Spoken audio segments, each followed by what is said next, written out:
Let us pray. Na tuombe.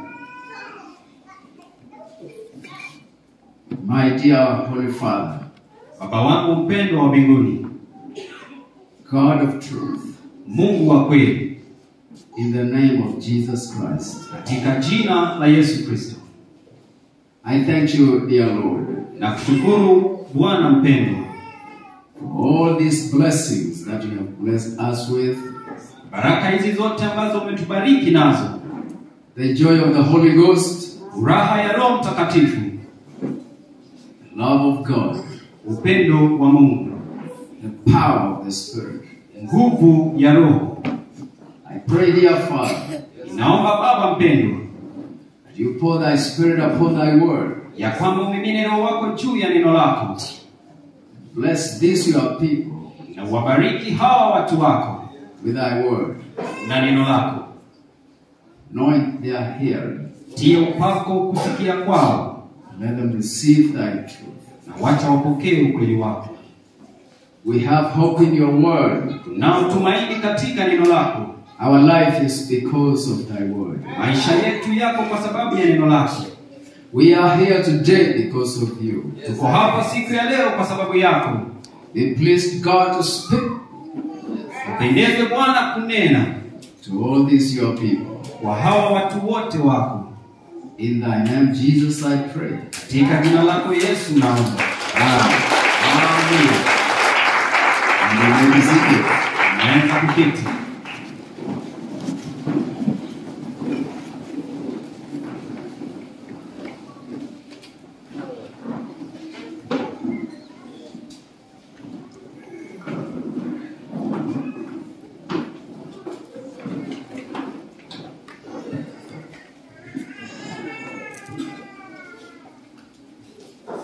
And I greet you all in the name of Jesus Christ.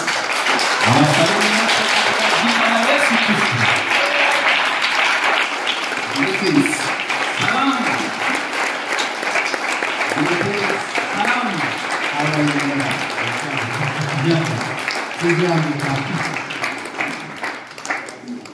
Good to see every one of you Ni vema kuona kila mmoja wenu siku ya leo in the presence of the Lord. katika uwepo wa Bwana.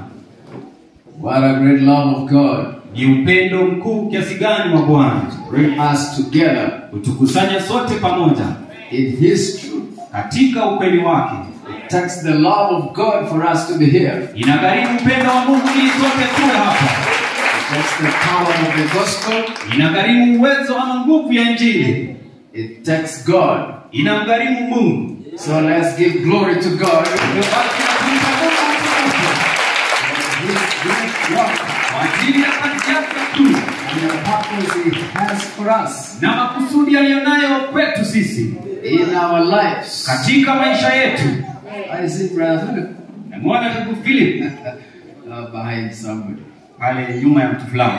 So I give you the love of God today. Kwa hivyo na wapenda upendo wa Bwana siku ya leo. And the Christian gospel. Kupitia mahubiri ya Injili. There is no greater love Wala hakuna upendo mwingine kuu zaidi than for God to give you His truth. kuliko Mungu kuwapa nyinyi ukweli wake. Hallelujah. Haleluya. Praise be to God. Sifa ziwe kwa Mungu. Praise be to God Almighty. Sifa kwa Mungu Mwenyezi. Praise be to God again. Sifa kwa Mungu mara nyingine tena. One prophet of God Nabii mmoja wa Mungu spake and said, alinena akasema, many are the afflictions of the righteous, taabu za wenye haki ni nyingi, not very few. na wala sio chache. Amen. Amina. Every time you face afflictions, Kila wakati unakumbana na taabu, what do? je, unafanya nini?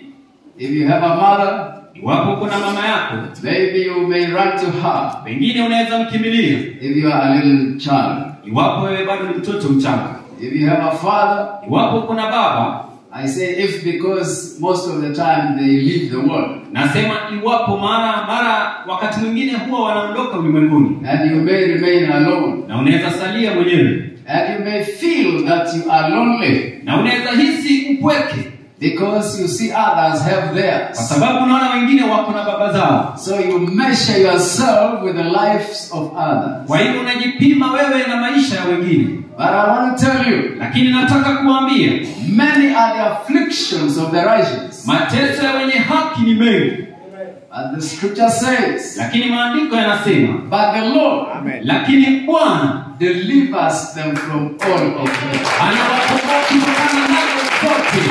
From all of them. Kutokana nazo zote. You need to bear that in your heart. Inabidi ubebe hiyo katika moyo wako. That he delivers Ya kwamba anakomboa from all of them. kutokana nazo zote. So you can draft your long list of afflictions. Kwa hiyo unaweza orodhesha matatizo yako mengi. Expand them to the next page. Na uweze kuzipanua hata kurasa nyingine. Keep reading them in the night as you sob alone. Endelea kuzisoma usiku unapolia peke yako. But let me tell you, Lakini wacha niwaambie, believe the word. amini neno. Believe the scripture. Amini maandiko.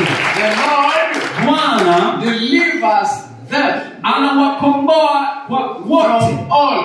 Anawakomboa kwa yote. Even if there are many. Hata kama ni nyingi. Hallelujah. Hallelujah. Now, when you bear that in your mind, Basi unapobeba hiyo katika nia yako, then you will be comforted. basi utafarijika. Then you will be comforted. Basi utafarijika. That even if I'm in number 10, Ili hata ya kwamba kama niko katika nambari ya 10, in the list of my 100 afflictions, katika idadi ya zile matatizo yangu 100, if I'm in number 80, iwapo niko katika nambari ya as 80, I count my afflictions, ninapoendelea kuhesabu matatizo yangu, there is one who said, kuna mmoja ambaye I will alisema deliver you hata kukomboa wewe all of them. kutokana na wote. From how many? Kutokana na ngapi? All of them. Zote. Praise be to God. Sifa ziwe kwa Mungu. Praise be to God. Sifa kwa Mungu. When you can bear a scripture like that in your mind Wakati unaweza beba andiko kama hilo katika nia yako and in your heart na too, katika moyo wako pia, when such things happen to you, wakati mambo kama haya yanakutendekea wewe, you have an anchor of hope. basi uko na You have a standing ground. uko na msimamo ama ardhi ya You have a kusimamia. place to stand. Uko na mahali ama ardhi ya kusimamia. It's the hope. Ni tumaini. So Paul the apostle spake and said, Basi Paulo mtume alinena na kusema, speaking to his son Timothy, akimnenea mwana wake Timotheo, that I know ya kwamba ninajua that from the days of thy childhood, ya kwamba tokea siku za utoto wako. in chapter 3 of Timothy, Katika Timotheo sura ya 3, he told him, you have learned the scriptures. akasema umejifunza maandiko. Verse 15, Kuanzia mstari wa 15, that are able to make you wise. ambazo zinakuwezesha uwe na hekima. Amen. Amina. That through the hope, Ya kwamba kupitia tumaini, through the reading of the scriptures, kupitia kusoma katika maandiko, we might have hope. tupate tumaini. So hope is anchored in the scriptures. Basi tumaini imetiwa nanga katika maandiko. You find it in the scriptures. Unaipata katika maandiko. Praise God. Msifuni Bwana. And when Paul was referring to the scriptures, Na wakati Paulo alikuwa anahusisha maandiko, he was telling Timothy, you have learned the scriptures. alikuwa anamwambia Timotheo ya kwamba umejifunza maandiko. Paul was speaking the word. Paulo alikuwa ananena neno. His words had not yet been written down. Maneno yake hayakuwa bado yameandikwa. So which scriptures was he referring to? Basi yeye alikuwa anaashiria maandiko yapi?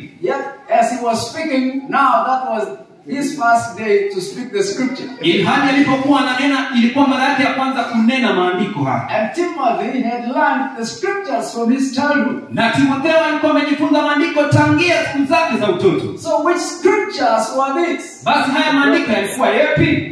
As the apostles were preaching the gospel, Mitume walipokuwa wakihubiri Injili, as Jesus was preaching the gospel, Yesu alipokuwa akihubiri Injili, they were preaching from the scriptures. walikuwa wanahubiri kutoka kwa maandiko. The scriptures Maandiko were the words of the prophets. yalikuwa maneno ya manabii. There were no other written documents of the word of God. Na wala hakukuwa na makaratasi mengine yoyote ambayo yameandikwa ya neno la Writings Mungu. that anybody could refer to. Hakukuwa na maandishi yoyote ambayo yote angeweza kuangalia except the words of the prophets. ila tu neno la nabii. Amen. Amen. The prophets had spoken the word. Nabii alikuwa amenena neno.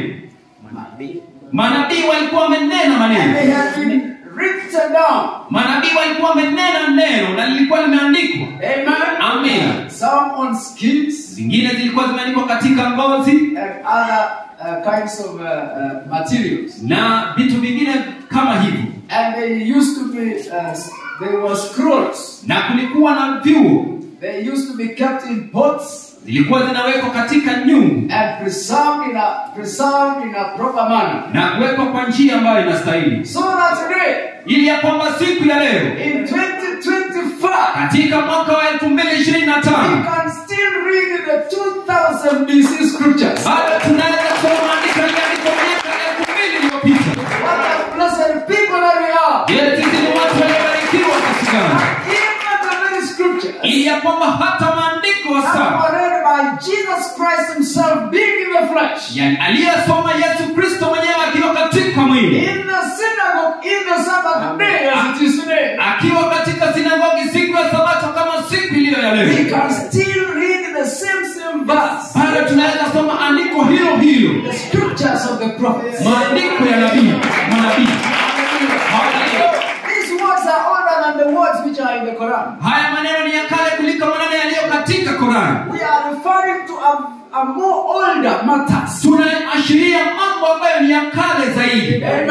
Amen. When Jeremiah said, "Seek the ways of old." Ambaye Yeremia alisema tafuteni njia za kale. Come to the road, the crossing of the road. Njooni katika njia panda And ask for the old paths. na muulizie njia za kale. And walk in them. Na basi mwenende kwayo. You shall live. Na katika ninyi mtaishi. We live because of those words. Tunaishi kwa ajili ya hilo na hayo maneno. Hallelujah. Hallelujah. Hallelujah. Hallelujah. So Paul Kwa hivyo Paulo spoke and told his son Timothy, alinena na akamwambia mwanao you Timotheo, have read the scriptures, umesoma maandiko, you have believed the scriptures, umeamini maandiko, you know the scriptures unajua maandiko which are able to back you wise. ambaye anakuwezesha kuwa na hekima. Amen. Amen. And by the reading of the scriptures, Na kwa kupitia kusoma maandiko we might have hope. tutapata tumaini. Amen.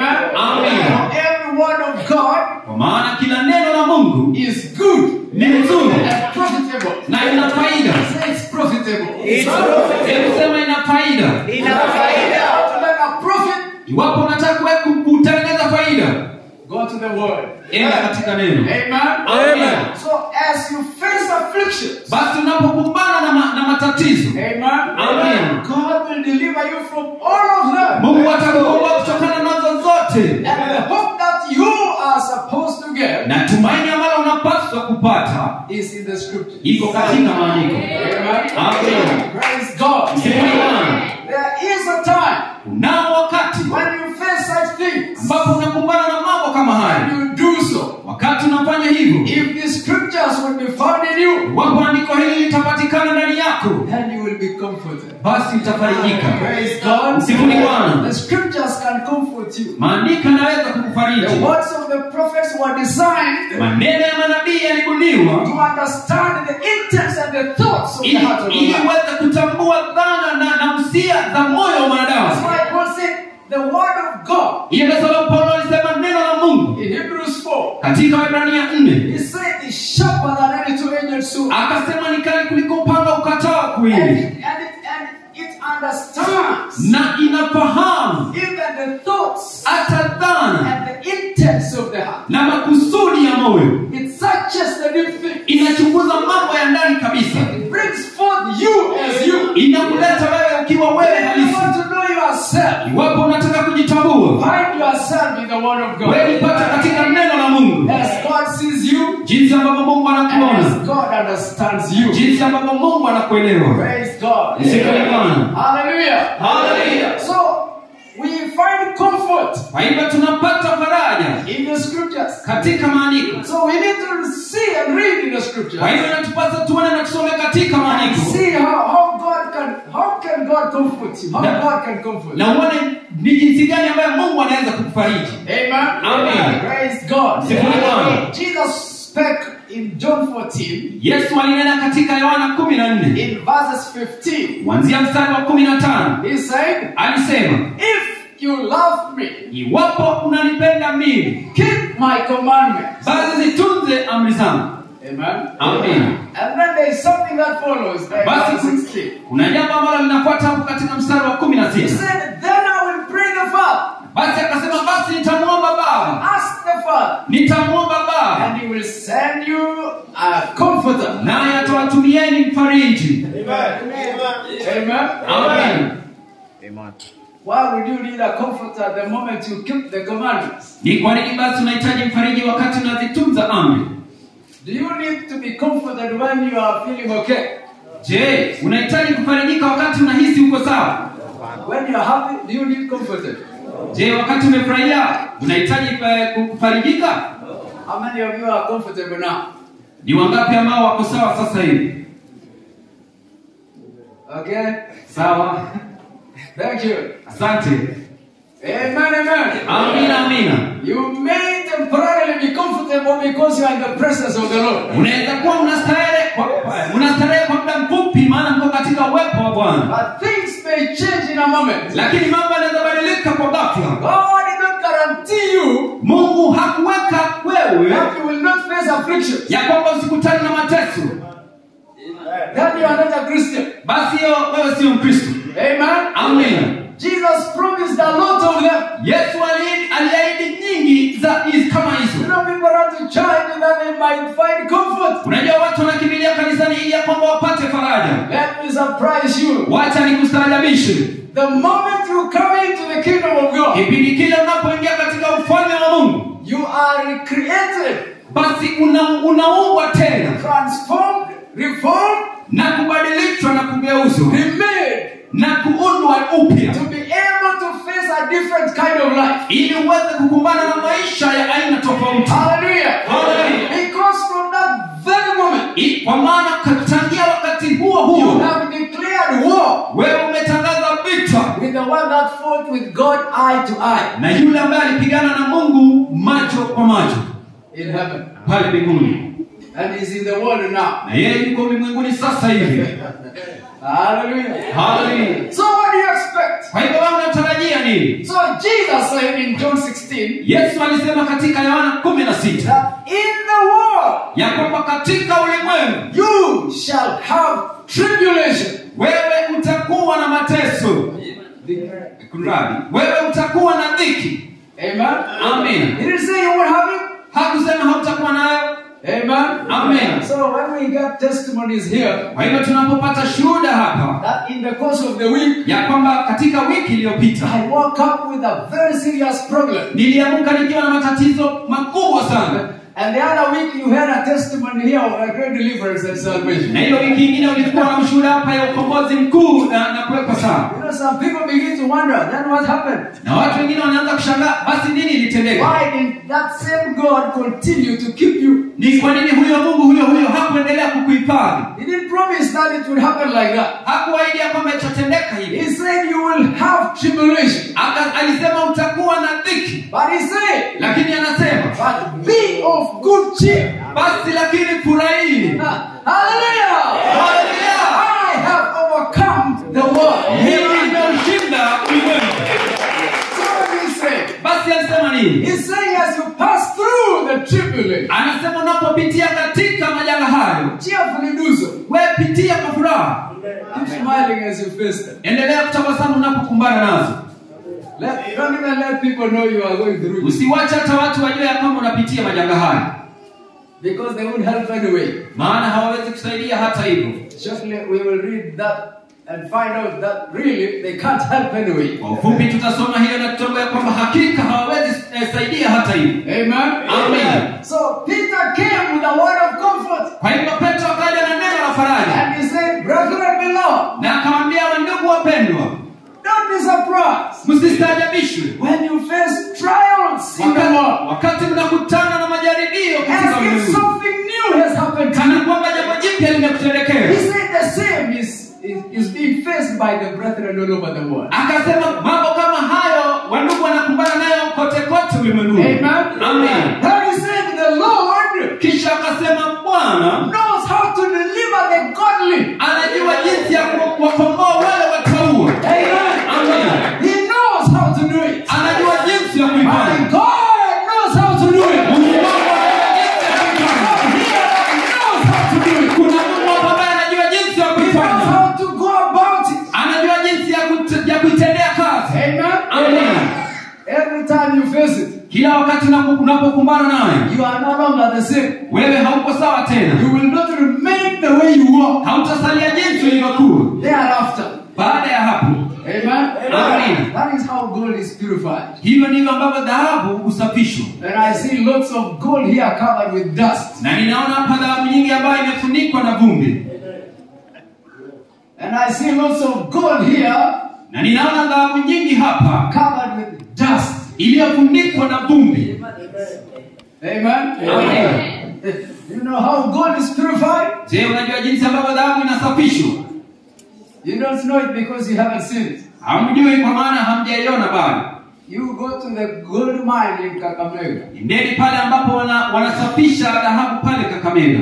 Gold mine. It's called mine. Wanachimba dhahabu kule Kakamega Ikolomani.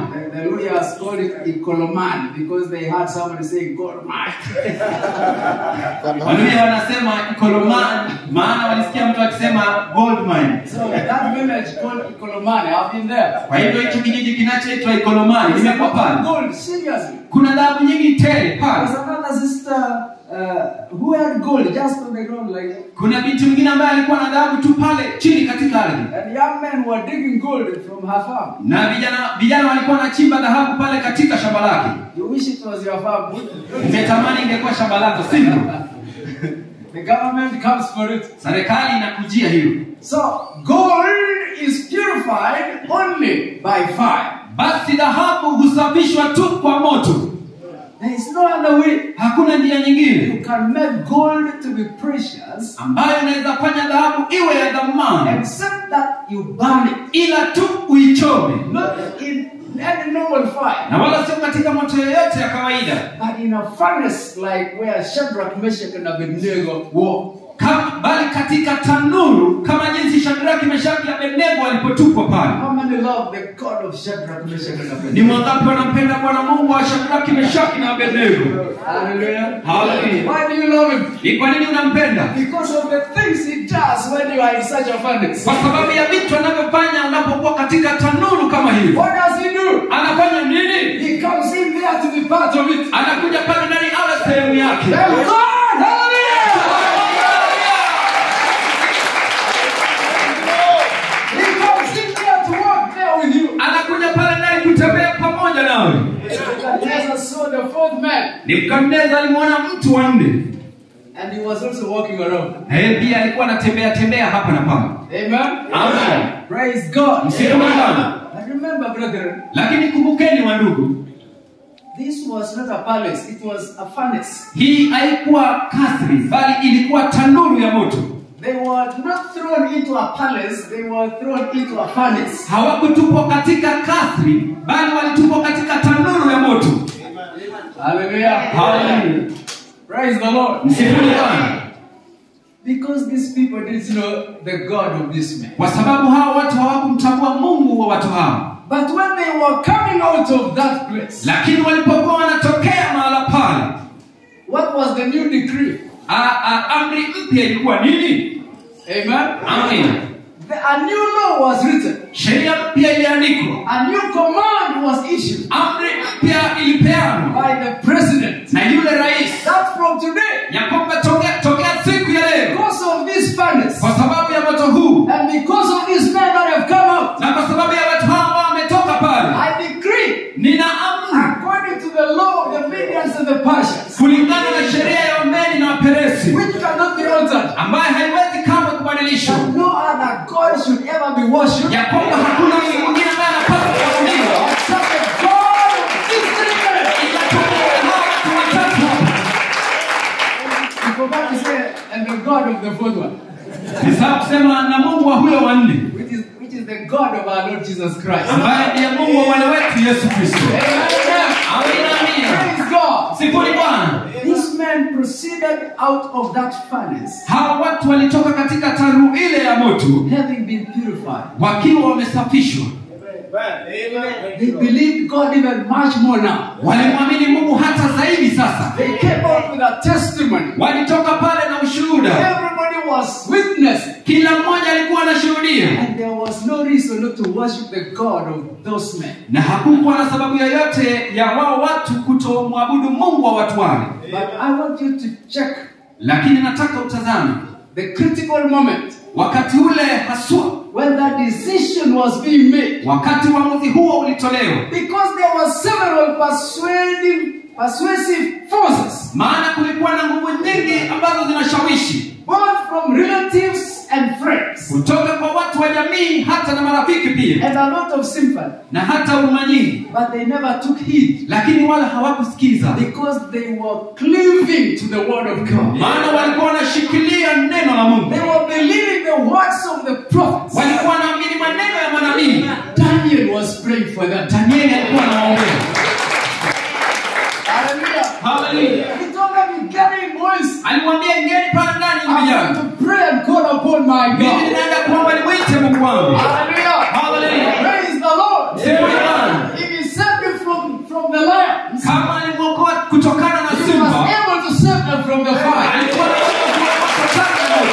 And there was also a historical record. Na kulikuwa pia na rekodi ya kihistoria. God had saved Abraham also sometimes back from another kind of fire. Ya kwamba Mungu hapo kale alikuwa amemwokoa Abrahamu kutokana na moto fulani. So the words written, Kwa hivyo maneno yaliyoandikwa, the inscriptions, the scriptures, maandiko can give you comfort and hope inaweza kukupatia tumaini na that faraja you can cleave onto ambayo unaweza kushikilia in the time of your affliction, wakati wako wa in mateso, the majanga. time of your trouble. Katika wakati wa majanga na mateso, When you will get to know that God wakati utapata kumjua huyo Mungu that was able to save those men, ambaye aliweza kuwaokoa watu wale, become your God, awe Mungu wako, then he will do as he did to them. basi atatenda jinsi alivyowatendea. Because God is no respecter of persons. Maana Mungu si anayependelea watu. Peter said, but in every nation. Anaombea kila taifa. But Peter said, in every nation. Kunradi, lakini Petro alisema katika kila taifa. Hallelujah. Hallelujah. In 10 verse 34 of Acts. Katika sura ya 10 mstari wa 35 kitabu cha Matendo. 34. Mstari wa 34.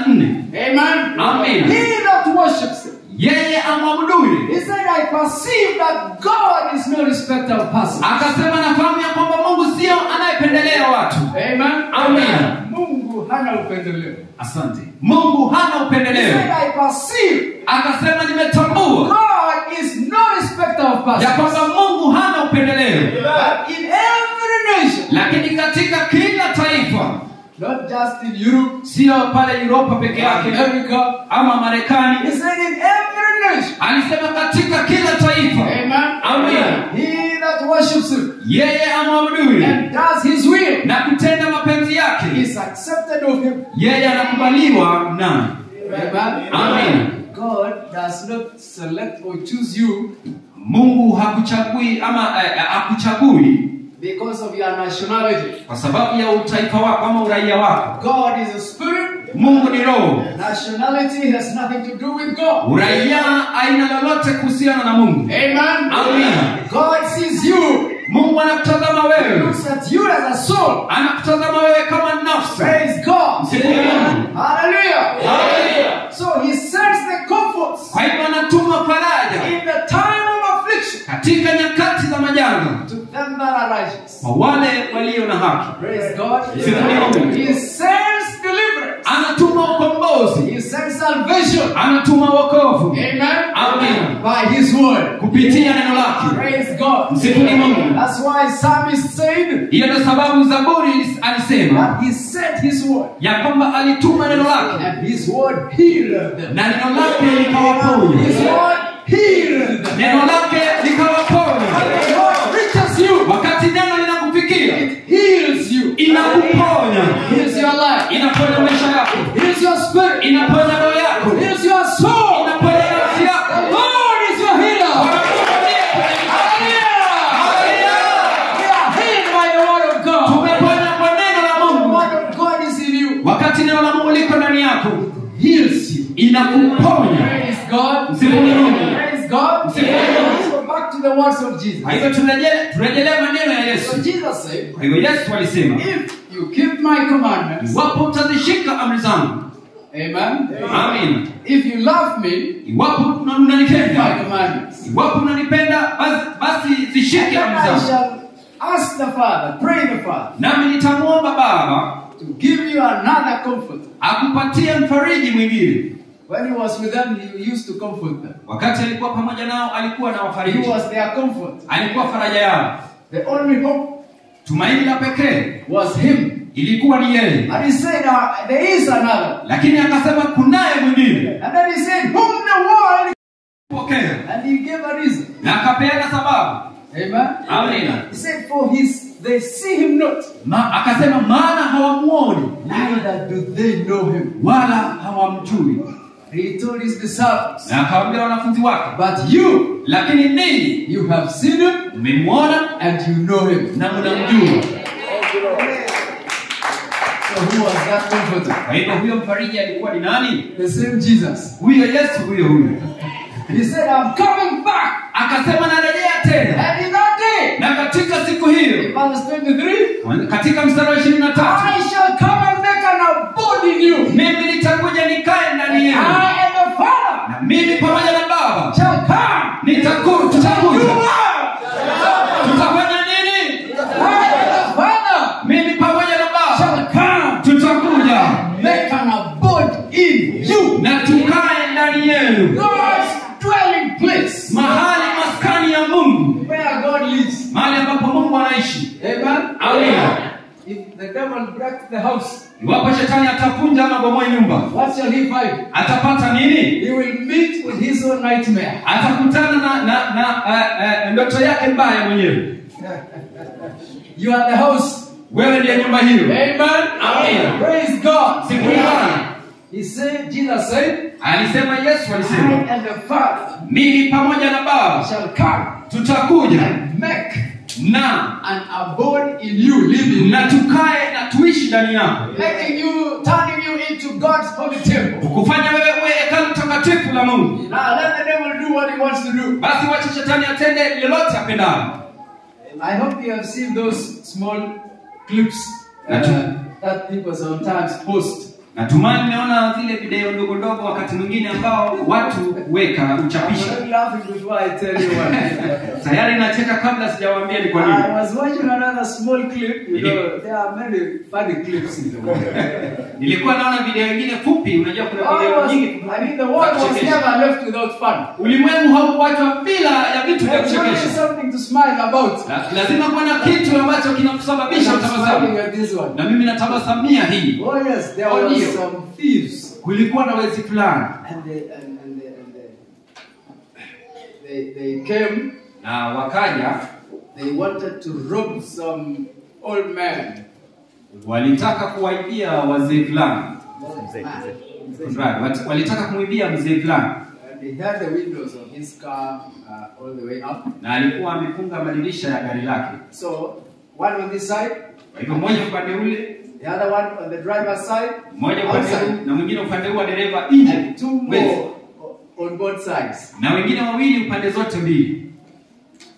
And one was standing at the front. Mmoja alikuwa anasimama pale mbele. The old man had parked his car there. Yule mzee alikuwa ameegeza gari lake pale. He was reading a newspaper. Alikuwa anasoma gazeti. But the windows were tinted. Lakini yale madirisha yalikuwa yametiwa kitu jeusi. Ile ambalo hawezi kuona kutoka upande So mwingine. they came, they pulled guards. Basi wakaja wakatoa bunduki zao. Open the door! Fungua mlango. They didn't know what he had. Hakujua alikuwa na nini.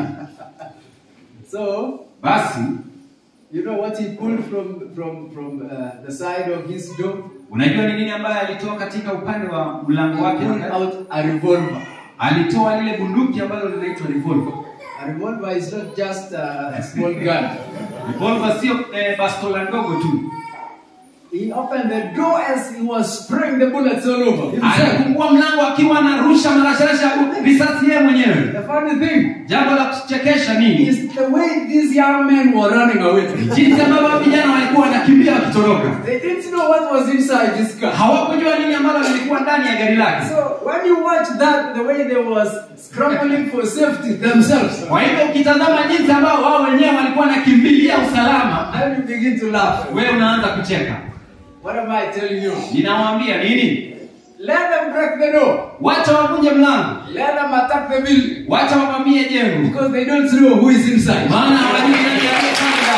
They don't know Hawajui that Jesus has already made an abode with the Father in the house. ya kwamba Yesu amekwisha kufanya maskani pamoja na Baba katika nyumba So when hii. you hear Basi unaposikia that many are the afflictions of the righteous, ya kwamba mateso ya wenye haki ni mengi, all these are external. haya yote ni ya nje, They are never eternal. hayajawahi kuingia ndani. All the afflictions are external. Majanga yote ni ya nje, They don't come from within. hayatokei ndani, They are brought by others. zinaletwa na wengine. Amen. Amen. But the Lord Lakini Bwana delivers anawakomboa, them from all. anawakomboa kutokana nazo zote.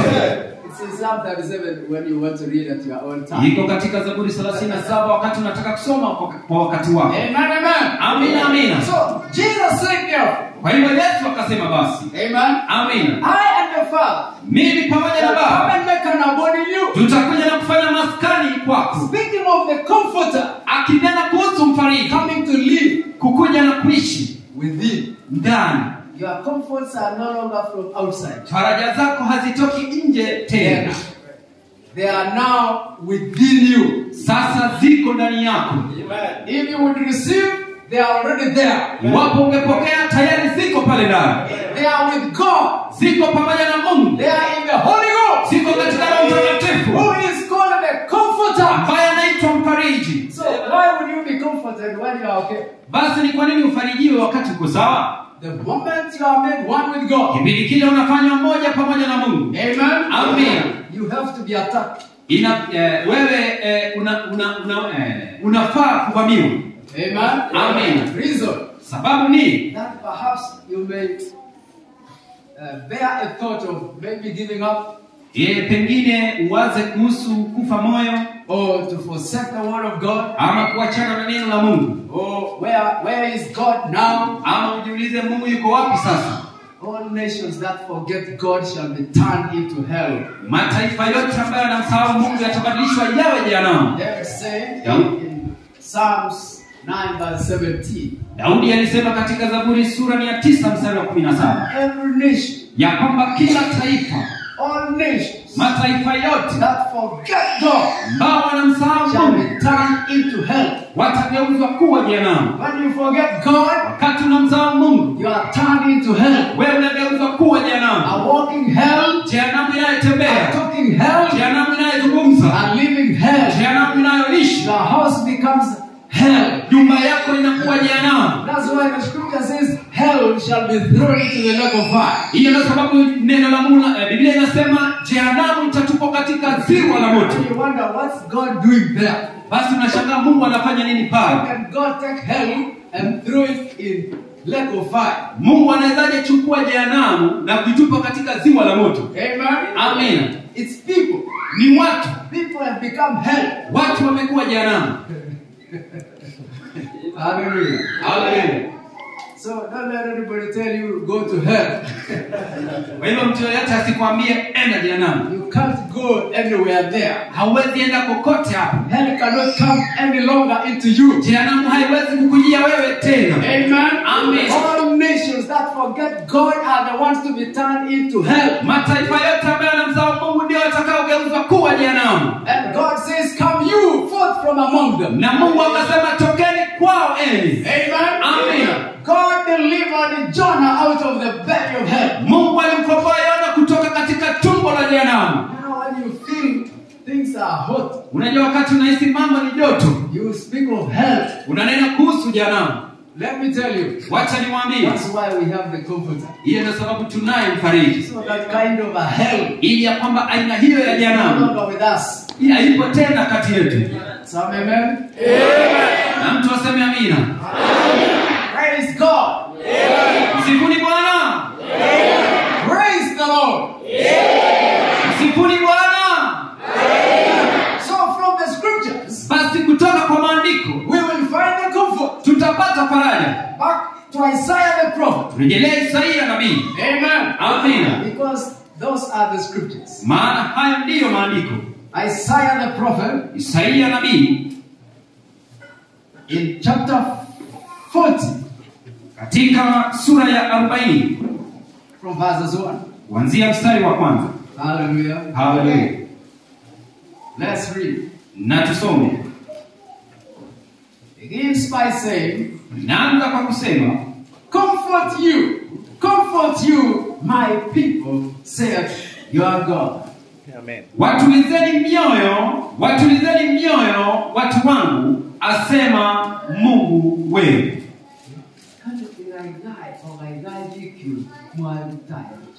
Akasema watulizeni watu wangu, asema Bwana Mungu wenu. Amen. Amen. The words of comfort Maneno ya kutuliza proceeds from the words of the prophets. yanatoka katika kinywa cha nabii. Say, comfort you, my people. Akasema watulizeni watu wangu. Why? Kwa nini? God's people are to be comforted. Watu wa Mungu ni wa kutulizwa ama kufarijiwa. Sinners will never be comforted. Watenda dhambi hawatawahi kufarijiwa. Amen. Amen. Praise God. Msifuni Mungu. They cannot experience this comfort. Hawawezi kuihisi faraja hii. Isaiah said in chapter 9. Isaia alisema katika sura ya 9. Amen. Amen. That the wicked Ya kwamba waovu are like the sea. ni kama bahari ama ziwa That tosses forth mud and mire ambayo huyatupa juu matope and have no rest. na haina kututuliza. For there is no peace to the wicked. Maana hakuna amani kwa waovu, Saith my God. asema Bwana wangu. Those are the words of the prophet. Haya ni maneno ya nabii. Amen. Amen. They toss forth mud and clay. Yote yanachemsha Your matope. heart is just about mud and mud.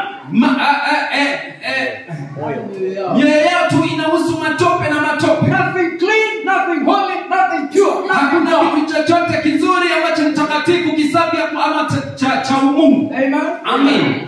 Praise God. Msifuni Mungu. He said, because their hearts are evil. Alisema maana mioyo yao ni ovu Continually. kila wakati. Amen. Amen. Praise God. Msifuni Bwana. Nothing good. Hakuna chochote And kizuri. God said in Isaiah, there is none good, no, not one. Na neno la Mungu linasema katika Isaia, hakuna yeyote mzuri, sio hata mmoja. Amen. Amen. None. Hakuna yeyote. All their righteousness is like filthy rags. Haki yao yote ni kama matambara machafu. All have gone astray. Wote wameenda kinyume. Amen. Amen. Praise God. Msifuni Mungu. Then he said, Kisha akasema, then the hand of the Lord was stretched, basi mkono wa Bwana ukanyooshwa, and he spoke the word of God. na akanena neno la Mungu, And he spoke to the east, na akanenea he mashariki, spoke to the west, akanenea to magharibi, the north and to the south, kaskazini na kusini, and commanded the east and the west, south and the north to give birth and to bring forth. akaamrisha kusini, magharibi, kaskazini na mashariki iweze kuzaa, To bring forth. iweze kuzaa. And you know what it brought forth? Na unajua alizalisha He nini? said it brought forth many sons of God. Akasema ikawazaa wana wengi wa Mungu Born of the word of God. ambao wamezaliwa kwa neno la Mungu. And they began to say, Na wakaanza kusema, the place has become so small, strange. mahali pale pamekuwa padogo sana. Now, what shall we do? Sasa tufanyeje? Then the prophet began to prophesy. Kisha nabii akaanza kutabiri na kusema, Amen. Amen. And he prophesied into the boundaries. na akatabiria And mipaka. he said, expand your borders. Akasema panua mipaka. Oh, Jerusalem. Yerusalemu. For many are those that shall be converted unto me. Maana watu wengi watageuka kwa ajili kwako. Look how God is working. Tazama jinsi ambavyo Mungu anatenda kazi. Every step is by the word of God. Kila hatua ni kwa neno la Mungu. Hallelujah. Hallelujah. And he's doing it for the righteous. Na anawatendea wenye haki. He said, comfort you, my people, said the Lord. Akasema basi watulizeni watu wangu, asema Bwana Mungu. Speak ye comfortably. to Jerusalem. Semeni kwa moyo semeni na moyo wa Yerusalemu, and cry unto her kauambieni kwa that sauti, her warfare is accomplished, uambieni kwa sauti ya kwamba vita vyake vimekwisha, and that her iniquity is pardoned. na ya kwamba wavu wake umeachiliwa, For she has received of the Lord's hand double for all her sins. kwa kuwa amepokea kwa mkono wa Bwana adhabu maradufu kwa dhambi zake zote. Amen. Amina. He's saying, speak comfortably to these people Akasema, waneneni watu hawa that your warfare is over. ya kwamba vita vyenu vimekwisha. Amen. Amen. If I were you, I would say, Kama ningalikuwa wewe ningesema amina. you are surprised that it's over. Ama mnastajabisha kwamba yameisha. He's saying, comfort her. Akasema, fariji Amen. Amen. And declare this. Tell her. na utangaze haya, mwambie. Amen. Amen. Cry. Speak loudly. Piga kelele, toa sauti That her warfare is accomplished. ya kwamba vita vyake vimekwisha. Henceforth, Anasema tangia sasa the warfare vita is over. imeisha. It's over. Sema imekwisha. It's over. Imekwisha. You have been waiting for it to be over. It's now.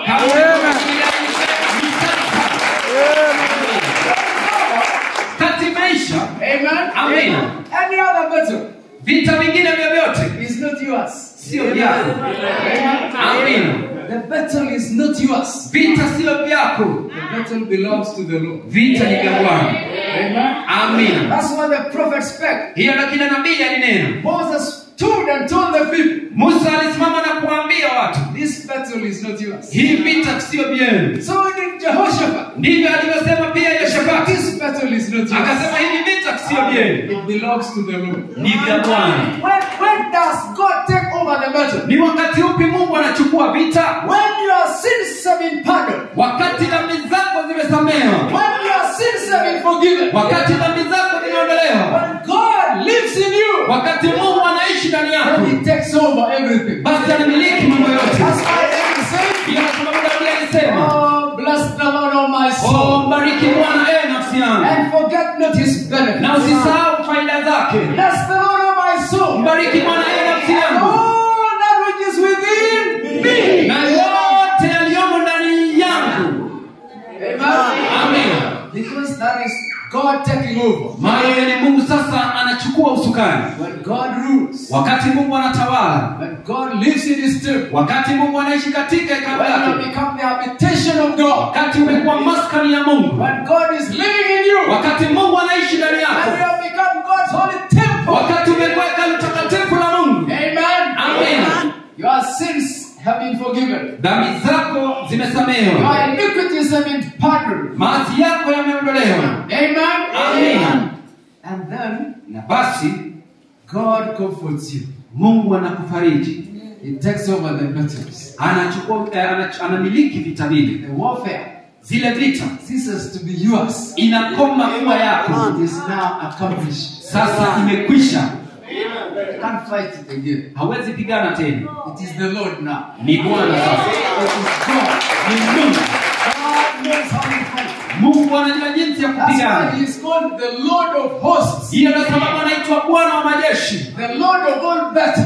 Bwana wa vita vyote. Amen. Amen. But how much we try. Lakini zaidi kiasi gani tunavyojaribu? We try to do it. Tunajaribu We kupigana. also want to prove that we can also Sisi pia tunajaribu kuonyesha we kwamba can save ourselves. tunaweza jiokoa wenyewe. We can also fight on behalf of God. Tunaweza pigana pia kwa niaba ya Mungu. We tell God, sit down, let me do it. Naambia Mungu kaa chini, wacha nifanye. God is saying it's accomplished, let me do it. Mungu anasema imekwisha, wacha mimi nifanye. If I were you, I would let God do it. Wacha Mungu atende. Amen. Praise God. Simuliani. So walking in the mind of God, Basi kuenenda katika nia ya Mungu. having this mind, Ukiwa na nia hii which was in Christ Jesus. iliyokuwa katika Kristo Yesu. Look at Jesus. Mtazame Yesu. Did he ever fight his battles? Je, aliwahi pigana vita vyake? Hizi vita? No. Hapana. He fought none. hakupigana yeyote. And that's why he was always at peace. Na hiyo ndio sababu alikuwa na amani kila wakati. Do you think Jesus was comfortable? Je, unadhania Yesu alikuwa na starehe? Yes, he was. Ndiyo, alikuwa na starehe. Look at him in the midst of the sea. Mtazame akiwa katikati ya bahari. When the rest was screaming, Wakati wengine walikuwa wanapaza sauti that the ship was about to sink, ya kwamba meli ile ilikuwa inakaribia kuzama. what was Jesus doing? Yesu alikuwa anafanya nini? What was Jesus doing when the rest were shouting and crying in the midst of the sea? Yesu alikuwa anafanya nini wakati wengine walikuwa wanapaza sauti na kulia pale katikati ya bahari? He was feeling like a baby. Alikuwa anahisi kama mtoto. The ship is being tossed to and fro. Meli inayumbishwa hapa na pale. Had they known he was the Son of God, wangalijua yeye alikuwa mwana wa Mungu. do you think God will kill his son in a storm? Je, unadhania Mungu anaweza muua mwana wake katika dhoruba? Do you think God would allow his son to die in the middle of the ocean? Je, unadhania Mungu angemwacha mwanawe akufe katikati ya bahari? By the very storms which he created. Kwa yale mawimbi ambayo yeye mwenyewe aliumba. In the very ocean which he spoke and it came forth. Katika bahari ile ambayo alinena na ikawa. That there will be a story written later on. Ya kwamba kutakuwa na neno ambalo litaandikwa baadaye. He used to say he was the Son of God by whom all things exist, but the very same things killed him. Ya kwamba alikuwa anadai kuwa mwana wa Mungu ambaye kwa vitu vyote yeye alifanya vikawa, lakini vitu hivyo vilimuua yeye. Amen. Amen. So the possibility of that happening is just zero. Kwa hivyo uwezekano wa mambo haya kutendeka ni sufuri. Amen. Amen. He was asleep. Kwa hivyo alikuwa analala. He knew nothing could happen to him. Alijua kwamba hakuna chochote kitamfanyikia. But the rest was saying we are dying. Lakini wengine walikuwa wanaona tunakufa. Mind the words that proceeded from their mouths. Maneno ambayo yalitoka katika vinywa vyao. You know what they said? Je, unajua walisema Don't nini? you care that we perish? Je, haujalishi ya kwamba tunaangamia? They ought to have said, wangepaswa waseme hivi, we are going to perish with you, don't you know that? tunaenda kuangamia pamoja nawe, kwani haujui hiyo? And they were seeing themselves, they forgot he was also in there. Lakini walikuwa wanajiona wenyewe, walisahau ya kwamba yeye pia ako pale ndani. Amen. Amen. The only anchor of hope, lile nanga ya pekee ya tumaini, the only beacon of hope, lile jambo la pekee la tumaini, the only one that knew how to handle the situation, yule wa pekee ambaye alijua jinsi ya kushughulikia hali hii, Amen, was taking a nap. alikuwa analala. He knew when I wake up, Alikuwa anajua kama nitakapoamka these things will just cool down. mambo haya yatatulia. Amen. Jesus. Asante Yesu. There is one in you, brethren. Na moja ndani yenu. Akiamka, If he will wake up, wapo ataamka. what do you think he will say? Wewe unadhani atasema nini? What did he tell the sea? Aliambia nini bahari? Be still. Tulia. He didn't speak many words. Hakunena maneno mengi. He didn't beg. Hakuomba. He didn't pray for 5 hours. Hakuomba kwa masaa 5. He didn't bark like a Pentecostal preacher trying to cast out devils. Hakukuweka kama yule mchungaji wa Kipentekoste ambaye anajaribu kukuza mapepo. He just spoke directly to the problem. Alinenea tu tatizo ile moja kwa moja. Hallelujah. Hallelujah. You don't need to beat about the bush. Haikupaswi upitie kando kando. Speak directly to the issue. Nena moja kwa moja katika jambo lile. With the same authority. Katika mamlaka yale yale. Hallelujah. Hallelujah. Comfort you, my people. Wafariji watu wangu. Tell them your warfare is over. Waambie vita vyao vimeisha. Yes, wakati Yesu alisimama, what happened with their warfare? nini ilifanyikia vita vyao? You know, they were experienced fishermen. Walikuwa wavuvi wenye ujuzi mwingi. That sea was their home ground. Bahari hiyo ilikuwa uwanja wao. They were not new, Hawakuwa wageni, but they couldn't row any much better. lakini hawangeweza kuendesha meli yao vema zaidi. They know when death is about to strike in the sea. They Wanajua ni wakati gani mauti yamekaribia pale baharini. Walikuwa na ujuzi. They woke him up. Walimwamsha. Praise God. Sifiwe Bwana.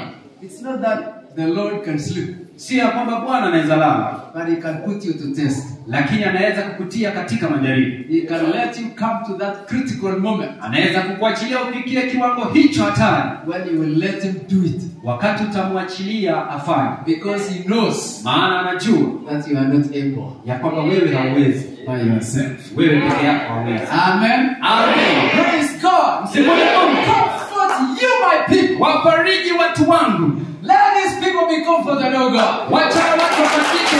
Hallelujah. Hallelujah. Tell them your warfare is accomplished. Na mwambie kwamba vita vyao vimeisha, He is going to pay you double. ya kwamba anaenda kukulipa maradufu. If you were hurt once, Iwapo uliumizwa mara moja, you will be healed twice. wewe utapona mara mbili. Praise God. Hallelujah. Hallelujah. You will do much more than you ask. Atatenda mengi zaidi ya yale ambayo unamuomba. If you lost one, you get two. Iwapo ulipoteza moja, utapata mbili. Isn't that comforting? Je, vile sinafariji? If you spend 40 years losing, Iwapo uligharimika miaka 40 ukipoteza, you have 80 years. 8 years to enjoy. uko na miaka 80 ya kufurahia.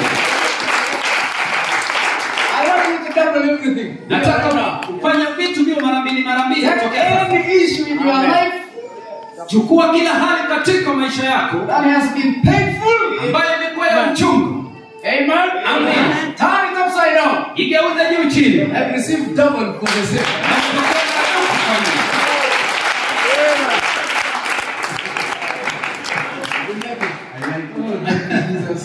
Hallelujah. Hallelujah. Praise God. Sifu Bwana. Praise God. Sifu Bwana.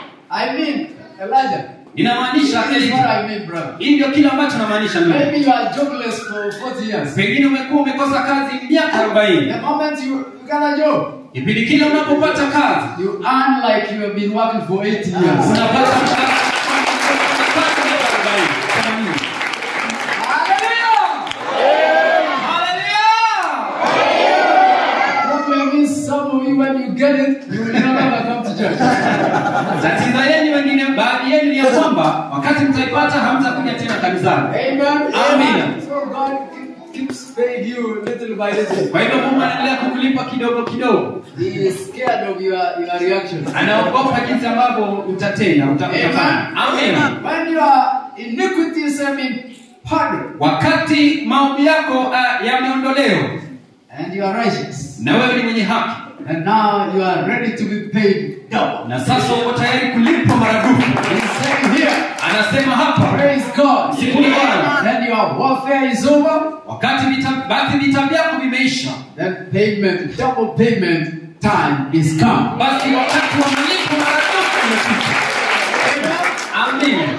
You know, when you have been so poor for a long time, Unajua wakati umekuwa maskini kwa muda mrefu, to think that something may happen or might happen to you is a remote thought. kudhania kwamba jambo linaweza kukutendekea ni wazo ambalo liko mbali sana. I know that. Ninajua hivyo. Yeah. Ndio. And God knows that. Na Mungu anajua hivyo. He's telling you, He said, my people, those are His people. Anakuambia watu wangu au ni watu wake. It is not easy to think of riches when you have been poor since you were born. Sio rahisi kuwaza kuhusu utajiri wakati umekuwa maskini tangia kuzaliwa kwako. Amen. Amen. It's not easy to think of success if you have been failing every day. Sio rahisi kufikiria kuhusu kunufaika wakati umekuwa ukianguka kila mara ukijaribu. Hallelujah. Hallelujah. It's not easy to think somebody may believe your gospel if all the time you preach it, everybody rejects it. Sio rahisi kuamini ama kuwaza kwamba mtu anadhamini injili yako iwapo kila mara ambapo umekuwa ukiamini kila mtu anaikataa. But let God pay you double. Lakini wacha Mungu akulipe maradufu. Kulingana na hili andiko, According to the words of the prophets. sawa sawa na maneno ya nabii. Because God don't lie. Maana Mungu hadanganyi. He said reward Akasema wape thawabu, unto her double. mpe thawabu maradufu. Amen. Amen. She has received of the Lord's hand double. Amepokea thawabu ya Bwana All maradufu her sins. kwa dhambi zake zote. You know when you sin, Unajua wakati unatenda dhambi, negative things happen to you. mambo mabaya yanakutendekea. Amen. Amen. But now, when your sins are forgiven Lakini sasa wakati dhambi zako zimesamehewa and your iniquities are pardoned na maovu yako yameondolewa and you become God's people, na unakuwa watu wa Mungu, then you are paid double. basi unalipwa maradufu. You are sitting at at a high pace, Kama ulikuwa unazama kwa mwendo wa kasi, you rise up double the speed. wewe utaelea mara 2 ya kasi hiyo. You like that? Je, unapenda hiyo? Praise God. Sifu Bwana. If you are sinking down like a stone, Iwapo ulikuwa unaanguka chini ama kuzama kama jiwe, oh, you will pop up twice the speed, brother. wewe utainuka mara 2 ya mbio hiyo. Hallelujah! Haleluya! Praise God. Sifu Bwana. Because it is the word of God. Maana ni neno la Mungu. If it were my words, you would have a reason to doubt. Kama ingekuwa maneno yangu, basi wewe ungekuwa na sababu ya But kushuku. it's written that you may carry it home with you. Lakini neno hili unaweza kubeba nyumbani. So that when you read again, Ili ya kwamba unaposoma you tena may remember upate kukumbuka and even tell God you said it. na hata mwambie Mungu ulisema hivi. Amen. Amen. You can ask sometimes, where is the double? Unaweza uliza wakati mwingine hiyo maradufu iko wapi? I've been waiting for it. Nimekuwa nikisubiria. Amen. Amen. So, if he could have given you when you had lost 10, he could have given you 20. Basi So if suppose he waits, you lose 20, then how many will you get? basi kama ulikuwa umepoteza 10, wewe ungengojea kupatie 20. Hebu tafakari, kama ungepoteza 20, wewe ungepata maradufu yake ni ngapi? So now you are willing to lose 50. Kwa hivyo sasa unaweza unakubali hata kupoteza 50. Because the moment you will come back, Maana wakati ule utarejea it will be 100. Amen. itakuwa 100. Amen. So, nothing to lose. Kwa hivyo hakuna lolote la kupoteza. I always say there is no loss with serving God. Ila nasema hakuna lolote la kupoteza.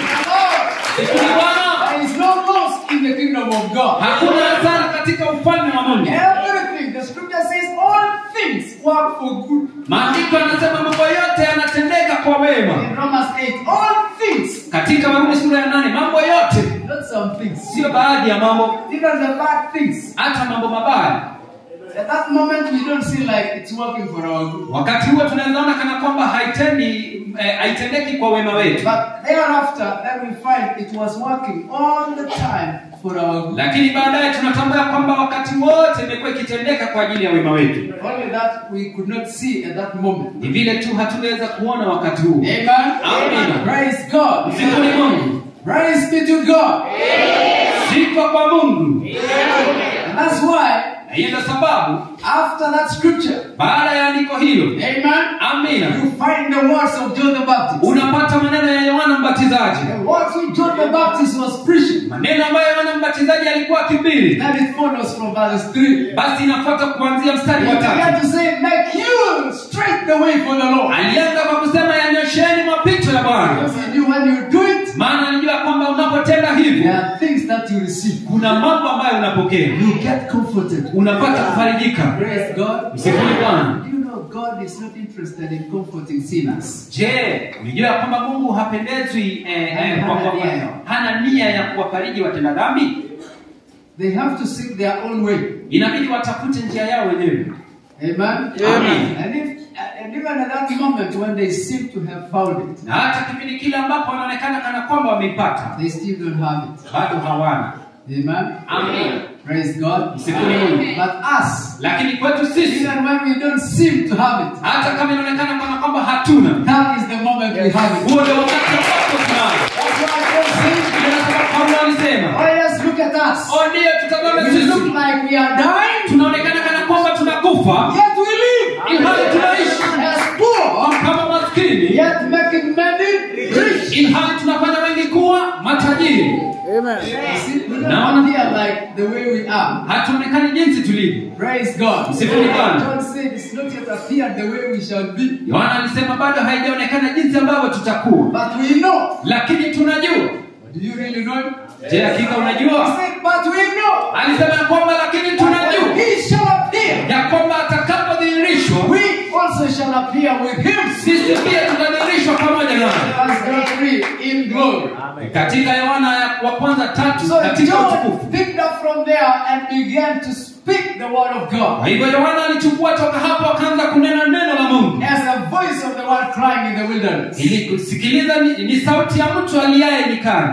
He cried as a voice of the one crying in the wilderness. Alilia kama sauti ya mmoja aliaye nyikani. Amen. Amen. This takes us to Isaiah chapter 61. Hii inatupeleka katika Isaia sura ya 61.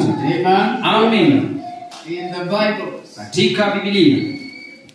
Let's read Na tusome from verses 1. kuanzia mstari wa kwanza. The Spirit of the Lord God is upon me. Roho ya Bwana Mungu ii juu yangu. Where is it? Iko wapi? Upon me. Juu yangu. Because the Lord has anointed me to preach good tidings unto the meek. Kwa sababu Bwana amenitia mafuta niwahubirie wanyenyekevu habari njema. He has sent me to bind up the brokenhearted, Amenituma ili kuwaganga waliovunjika moyo, to proclaim liberty to the captives, kutangaza mateka, kuwatangazia mateka uhuru wao, and the opening of the prison to them that are bound, na hao waliofungwa habari za kufunguliwa kwao, to proclaim the acceptable year of the Lord, kutangaza mwaka wa Bwana uliokubalika, and the day of vengeance of our God, na siku ya kisasi cha Mungu wetu, to comfort all that mourn, kuwafariji wote waliao. bringing us back again to the same word. Inaturejesha tena katika neno lile lile, That when the Spirit of the Lord is upon the preacher, ya kwamba wakati Roho wa Mungu yuko juu ya mhubiri, upon every servant that God sent, juu ya kila mtumishi ambaye Mungu amemtuma, that Spirit of the Lord is there for this purpose. Roho huyo wa Mungu yuko pale kwa kusudi hili, For the preaching kwa mahubiri of the tidings. ya habari njema. Amen. Amen. To the meek. Kwa wanyenyekevu. Praise God. Siku ni Mungu. To bind up the broken-hearted. Kuwaganga waliovunjika mioyo. There are many people that have their hearts broken by diverse things in life. Kuna watu wengi ambao mioyo yao imevunjika na mambo mbalimbali katika maisha. And it must happen. Na ni lazima itendeke. Amen. Amen. For Jesus said, in the world you shall have tribulation. Maana Yesu alisema katika ulimwengu mtakuwa na dhiki. But he comes to bind the heart. Lakini anakuja kuponya mioyo. To heal the heart. Kuponya moyo. You remember the parable of Jesus. Unakumbuka ule mfano wa Yesu. That one man left Jerusalem. Ya kwamba mtu mmoja aliondoka Yerusalemu. And he headed down to Jericho. Na akateremka Yeriko. That was you. Huyo alikuwa ni wewe. Say that was me. Ya kusema huyo alikuwa nani? So he left Jerusalem. Kwa hivyo aliondoka Yerusalemu. Jerusalem is the church of the living God. Yerusalemu ni kanisa la Mungu It's aishi. the kingdom of God. Ndiye ufalme wa Mungu. Amen. Amen. He left the place of truth Aliacha mahali pa ukweli and headed down to Jericho. na akateremka Yeriko. While on his way, Alipokuwa njiani, he fell into the hands of thieves and robbers. aliweza kukumbana na wezi na wanyang'anyi. So you get robbed. Kwa hivyo unanyang'anywa, You are robbed of your identity. unaibiwa uraia wako. You no longer know you belong to God. Wewe haujui tena kwamba wewe ni You wa are Mungu. robbed of your future. Unaibiwa siku zako za usoni.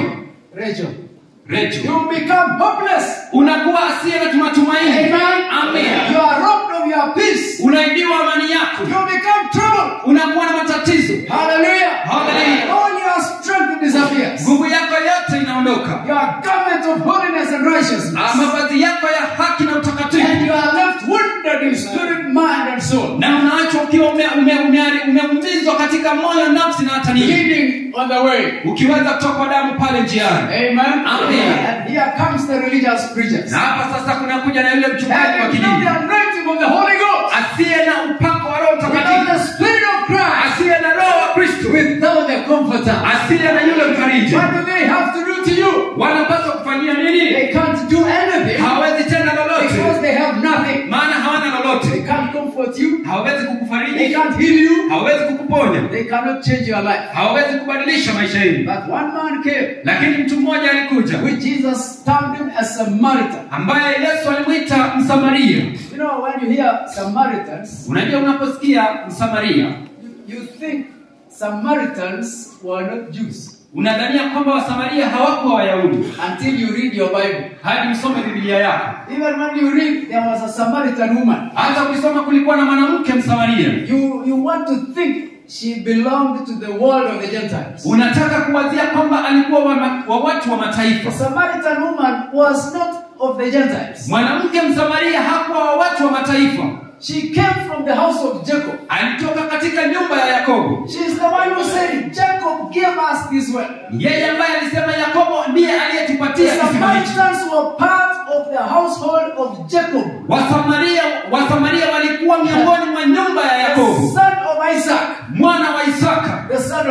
mwana wa Abrahamu. Are you listening? Je, unasikiza? So, the Samaritans Basi Wasamaria were part of the Jews walikuwa sehemu ama mojawapo ya Wayahudi that lived on the northern side. ambao waliishi sehemu za kaskazini. You need to learn these things. Inabidi ujifunze mambo haya. Anyway, learn from me because I'm telling you. Hata hivyo jifunze toka kwangu, maana nawaambia. Because you are lazy in scripture reading. Maana nyinyi ni wavivu katika kusoma maandiko. So Jesus spoke of a Samaritan. Basi Yesu akanena kuhusu Msamaria. Amen. Amen. And he came Na akaja and he had mercy. na akawa na huruma. Amen. Amen. These are the things Jesus rebuked the Pharisees that they have forsaken the more weightier matters Hii ndio mambo ambayo Yesu aliwakemea Wafarisayo kwamba wamesahau mambo muhimu zaidi concerning mercy and judgment. kuhusu rehema na hukumu. But they wrestle over small things Lakini walikuwa wanapigana kuhusu vitu vidogo pertaining to the law. kuhusiana na sheria. That's washing the cup outside, but internally is full of bones. Kwa hiyo wanaosha vikombe nje, lakini ndani imejaa mifupa. Are you getting the picture? Je, unapata picha hiyo? Amen. Amen. Are you getting everything? Je, unapata jambo lolote? Are you learning something? Je, unajifunza lolote? So the Samaritan came with a mercy. Kwa hivyo yule Msamaria akaja na huruma. How did he treat this half-dead man? Je, alimshughulikiaje mtu huyu ambaye alikuwa amekufa nusu? He comforted him. Alimfariji. Amen. Amen. And brought him to a house Na akamleta katika nyumba. and handed him over to a good preacher Akampeana kwa mhubiri mwema who told him to take care of him. ambaye aliweza kumtunza, alimwambia amtunze. And later on, the preacher will be paid. Na baadaye yule mhubiri atalipwa. Because if you think you can pay the preacher, you can't. Maana ukiwazia kama unaweza mlipa mhubiri, hauwezi. Amen. Amen. What you get is more valuable than what you possess. Lile ambalo unapata ni la dhamana kuliko yote ambayo unamiliki. Praise God. Msifuni Mungu. Praise the Lord. Msifuni Mungu. So the Samaritan, he is called the good one. Basi yule Msamaria ambaye aliitwa Msamaria mwema, People call him the good Samaritan. watu wanamuita Msamaria mwema. He was not a stranger. Hakuwa mgeni. He was from the household of Jacob. Alitoka katika nyumba ya Yakobo. The man that has mercy. Yule mtu The man that was blessed. yule mtu He aliyebarikiwa. was from the household of the blessed. Alikuwa anatoka katika nyumba aliyebarikiwa. And he saved this man Na akamwokoa mtu huyu from dying kutokana na kifo. and gave him the comforts. Akampa faraja Praise God. Amen. That he was supposed to receive. ambayo ilipasa apokee. Praise God. Sifu Bwana. So preaching the gospel Kwa hivyo kuhubiri is to injili the meek, ni kwa wanyenyekevu, and the hearts that are broken are bound. na kwa wale ambao mioyo yao imevunjika inatengenezwa ama inaponywa. He served someone. Inaponya mioyo. Amen. Amen. To proclaim liberty to the captives.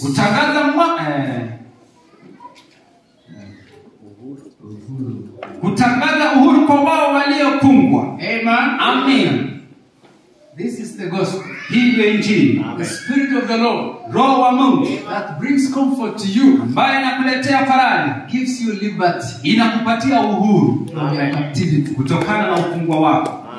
When you are a captive, Wakati wewe ni mfungwa and suddenly na kwa ghafla all your chains are broken by the power of the Holy Ghost, minyororo yako yote inavunjika kwa nguvu za Roho Mtakatifu, how do you feel? wewe unahisije? At that moment, Katika wakati it's huu a time of comfort. ni wakati wa faraja, From captivity to freedom. kutoka ufungwani hadi uhuru. When a slave is let free, Wakati mfungwa ameachiliwa huru, then he is comforted. basi anafarijika. I was that slave. Nilikuwa huyo mfungwa. How about you? Na wewe je? Thank you, Jesus. Asante Yesu. Amen, amen. Amen, amen. Praise God. Msifuni Bwana. Opening of the prison to them that are bound. Kufungua magereza kwa wale waliofungwa. Amen. Amen. The doors are open now. Malango yamefunguliwa sasa. You are free to go out Wewe uko huru kutoka nje and enjoy your liberty na ufurahie uhuru wako. in the gospel of our Lord Jesus Katika Christ. injili ya Bwana wetu Yesu Kristo. Praise God. Msifuni Mungu. To proclaim by the gospel Kutangaza kwa Injili and by the Spirit of the Lord, na katika Roho wa Bwana, the year of the Lord. mwaka wa Bwana. Amen. Amen. It's called an acceptable time. Inaitwa wakati unaokubalika. Amen. Amen. Praise God. Sifuni Bwana. It's a time of vengeance. Ni wakati wa kisasi And the day of vengeance na siku ya kisasi of our God. cha Mungu wetu.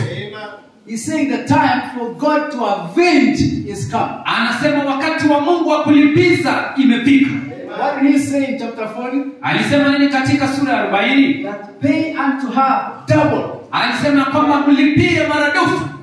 That's how God will avenge. Hivyo ndivyo ambavyo Mungu atalipiza. How far the enemy pushed you away, Jinsi ambavyo zaidi ambavyo adui alikusukuma mbali, God will avenge. Mungu atalipiza kisasi. He will take you completely in. Atakuweka ndani kabisa. Praise God. Sifuni Bwana. Hallelujah. Hallelujah. He will cover you. Atakufunika. He will protect you. Atakulinda. He will fight for you. Atakupigania. Freedom and liberty is come. Huru umekuja. And he's saying it's by the Spirit of the Lord. Lakini anasema ni katika Roho wa Bwana. These are not things that you can just force. Haya sio maneno ambayo unaweza tu And kulazimisha. they are not imaginations. Na sio mambo ya kuwaza It tu. is by the Spirit of the Ni Lord. kwa Roho wa Bwana. God. Mungu. Praise God.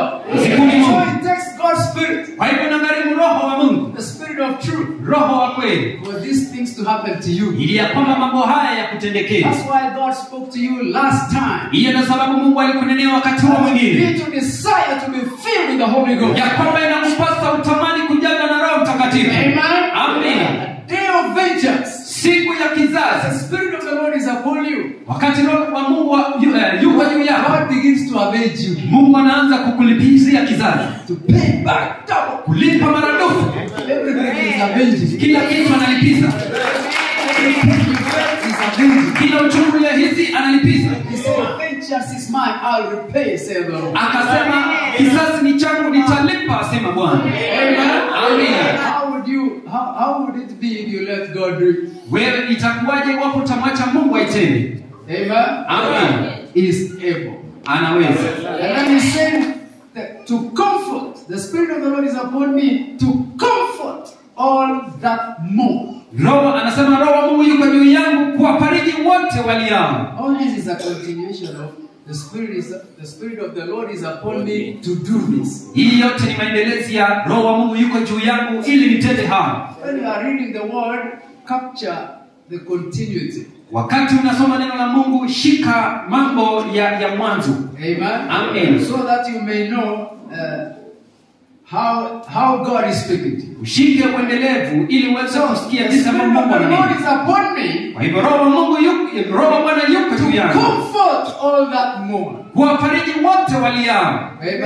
Amen. This is a timely message indeed. Huu ni wakati, ni ujumbe ambao umefika wakati ufaao. Praise God. Sifu Bwana. That's why we had a sister here who was asking for prayers of comfort. Hiyo ndio sababu kuna dada hapa ambaye alikuwa anaomba maombi ya faraja. Amen. Amen. And that from last Sabbath, since she came here, Na ya kwamba tangia Sabato iliyopita alipokuja hapa, even her own daughters have testified that she is healed hata binti zake wenyewe wameshuhudia kama amepona from the pain of loss of one loved one kutokana na uchungu wa kumpoteza mmoja wao and the grief that came upon her. na ile huzuni ambayo ilikuja juu yake. But she has said, Lakini amesema, I have returned to God. nimemrejelea Bwana, nimekuja kwa Mungu, Come to Him. nimemkujia yeye. Maybe I had fallen. Pengine nilikuwa I nimeanguka, have come to Him. lakini nimemkujia Yeah, yeye. when your sins and iniquities are pardoned, Kwa hivyo wakati dhambi zako na uovu wako God is umeondolewa, saying you are comforted. Mungu anasema umekamilika. Hallelujah. Hallelujah. It is as literal as it is happening to her right now. Hii ni waziwazi jinsi ambavyo inatendekea sasa hivi. Mary. Mary. Happy Jesus. Asante Yesu. It's called Mary. Anaitwa Mary. Praise God. So let this real comfort come to you completely. Basi wacha faraja hii kuja kwako kikamilifu. According to the words of the prophets. Sawasawa na neno la nabii. Hallelujah. Hallelujah. To comfort all that mourn, even literally. Kuwafariji wote ambao hata wanalia, hata kihasa ambao wanalia. Kiasili. Kuwafariji wote ambao wanalia kiasili. hata kiasilia. Amen. Amen. Praise God. Msifuni Bwana. How about you now? Na wewe je? You spiritual ones. Wewe ama ni wa kiroho? Hallelujah. Hallelujah. Maybe you may not be feeling the way she has been feeling. Pengine unaweza kosa kuhisi jinsi ambavyo amekuwa akihisi. But this word, Lakini neno hili, oh, how I thank God. jinsi ambavyo namshukuru Mungu. Praise the Lord. Shukuru Bwana. Likewise to all of you. Vivyo hivyo kwa nyinyi nyote. In case in future something happens to you, Iwapo pengine siku za usoni chochote that kikutendekee, you need comfort, ya kwamba unahitaji faraja, remember these scriptures.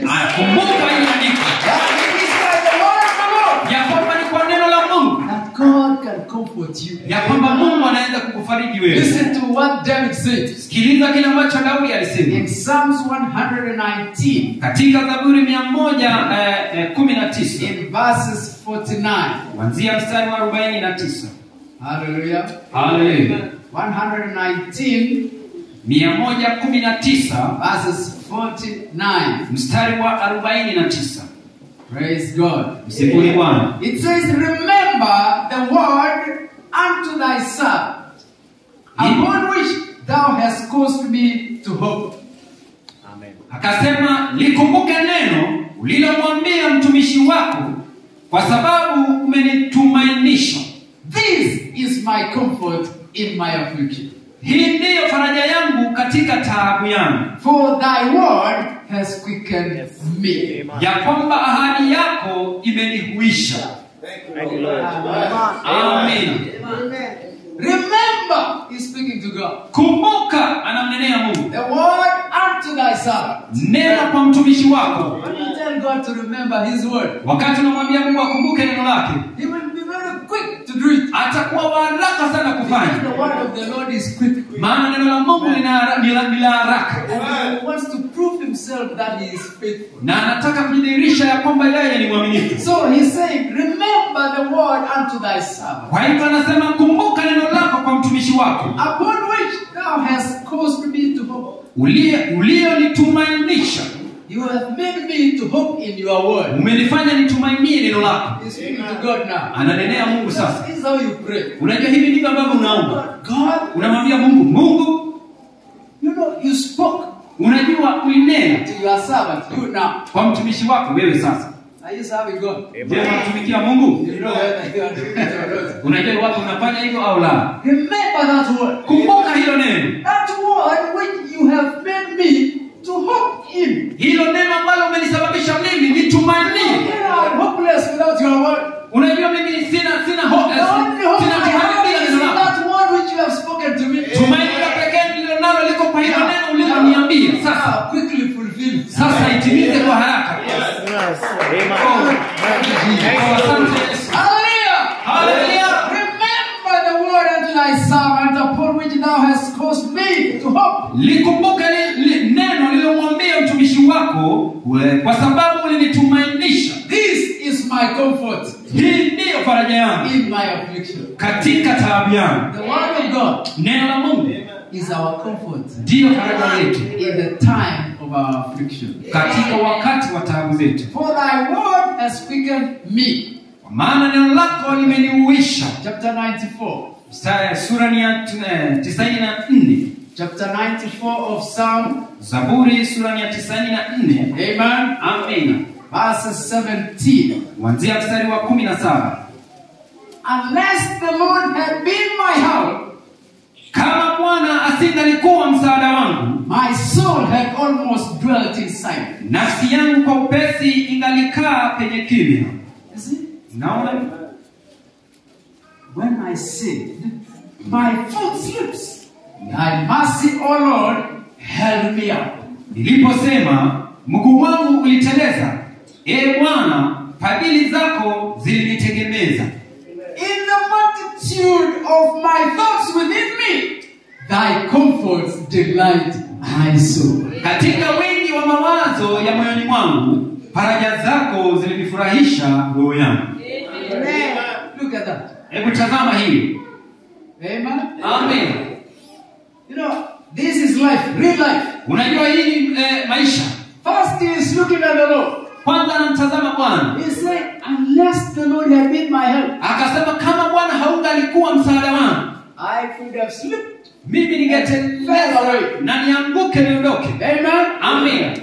I could have already been forgotten. Mimi ningekwisha kusaulika kitambo. I could have dwelt in silence in death. Ningekuwa nimekaa katika kimya katika mauti. Silence is a place of death. Kimya ni mahali When you pa die, it becomes silence. I know you talk a lot now. Najua unanena sasa hivi, lakini utakapokufa utakuwa kimya.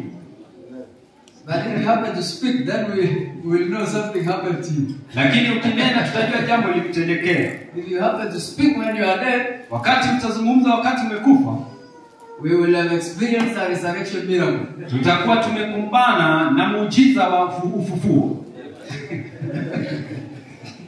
Hallelujah. Hallelujah. David is saying, Daudi anasema, unless you, the Lord, had been my help, kama Bwana haungekuwa msaada wangu, my soul nafsi yangu could have almost dwelt in silence. ingekaa katika kimya. I could be dead Ningalikuwa nimekufa if it was not for the Lord's help. kama haingekuwa ni msaada wa If it Bwana. was not for whose help? Kama haingalikuwa ni msaada wa nani? When I say Niliposema my foot is slipping, mguu wangu unateleza. you know you can slide. Unajua unaweza teleza. Take care of your trouser, bro. Not many tailors here. Hakuna. David is saying, Daudi anasema, when my foot was mguu wangu about to do what? ulipokaribia kufanya nini? Huh? Eh? Come on. Come on. Where are the little boys to show us how to do? Vijana wadogo wako hapa watuonyeshe jinsi ya kuteleza. Unataka kuteleza huko? I know you do it when you are alone. Najua mnafanya hivyo mkiwa peke yenu. Problem of public appearance. Tatizo la He's saying here, wa daraka. your mercy Anasema hapa, rehema zako e Bwana help me up. ili niinue. Amen. Thank God for His mercy. Shukuru Mungu kwa ajili ya rehema zako. I'm going to slip away. Wakati unataka kuteleza na uanguke chini, Mercies of God hold you up. rehema za Bwana ni kuinua juu. Say you will not fall. Akasema hautaanguka. The righteous may fall Wenye haki wanaweza anguka even 7 times. hata mara 7, But I'm here to hold you up. lakini niko hapa kumuinua tena. Bring you. Na kuinua juu. The mercies of God. Rehema za Bwana. David is saying they help me up. Daudi anasema ziliniinua juu. Juu. Up. Juu. You are down, up. Uko chini, juu. Have you been down? Come up now. Je, umewahi kuwa chini? Njoo juu sasa hivi.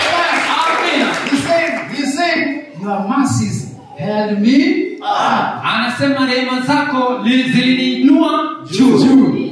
Amina. In the multitude of my thoughts. Katika wingi wa mawazo yangu. How many have had multitude of thoughts sometimes while alone? Ni wangapi wamekuwa na mawazo mengi wakati mwingine mkiwa peke yenu? Mbele, hujawahi kuwa na mawazo? Siku? Hujawahi kuwa nayo? Ha? Hii nyote pesa wa watu tike changu, gulda au watu. Una siku ambayo mawazo yamekukujia usiku mengi. Hiyo moja pesa. Akichawa hujafikiri loge tita. Unazungumza polepole na unakuwa ukita watu kutoka. Nani mwingine amewahi jawa na mawazo? Who else has been full of Agera Mary aga betul gonde betul para sih dia diskot ni ko.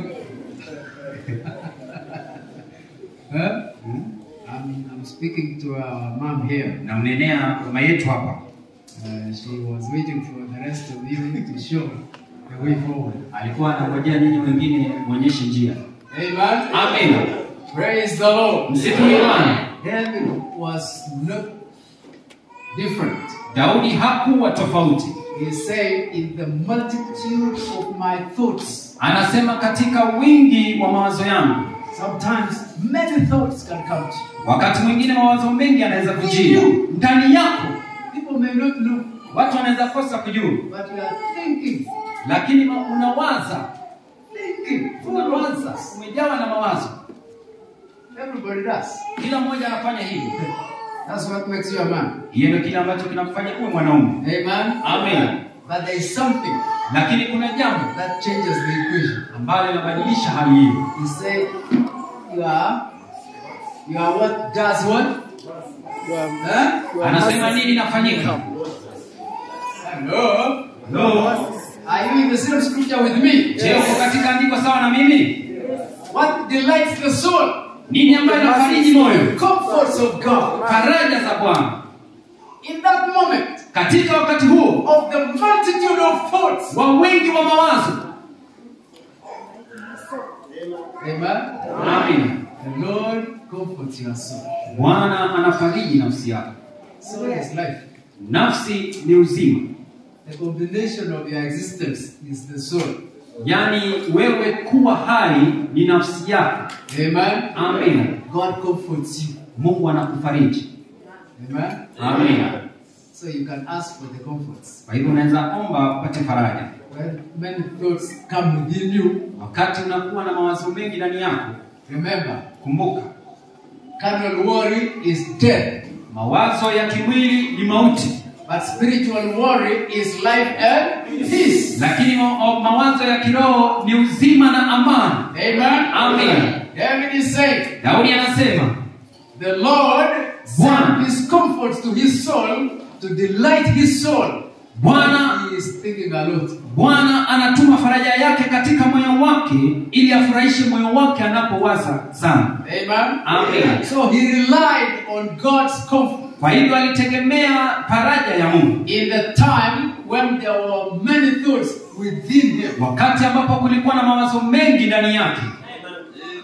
We have a place, Tunaye mahali, a place of refuge, mahali pa kimbilio, so that we don't get full of thoughts. ili ya kwamba tusipate msongamano wa mawazo. You know, Halo, the more you worry carnally, the jinsi more you ambavyo die. jinsi ambavyo unakuwa na wasiwasi mwingi wa kimwili, ndivyo ambavyo unakupa upesi. So you change that mind Kwa hivyo tunabadilisha nia hiyo by the word of God. kwa neno la Mungu. Praise the Lord. Msifu Bwana. As we are about to finish, Tunapokaribia kumaliza, God being our comforter. Mungu akiwa mfariji wetu. David also spake in chapter 23 verses 4. Daudi pia alinena katika sura ya 23 mstari wa 4 In Psalms again. katika kitabu cha Zaburi tena. Praise the Lord. Msifu Bwana.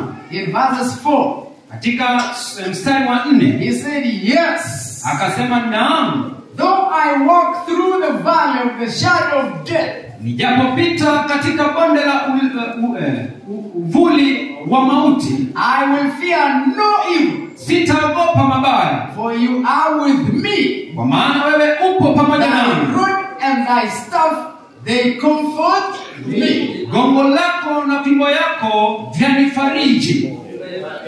The word of God. Neno la Mungu. He said, even if I pass through the valley of death, shadow of death, Akasema hata ijapo nipitapo katika bonde la uvuli wa mauti, valley of the shadow. bonde la uvuli wa mauti. What a description. Ni maelezo yaliyoje.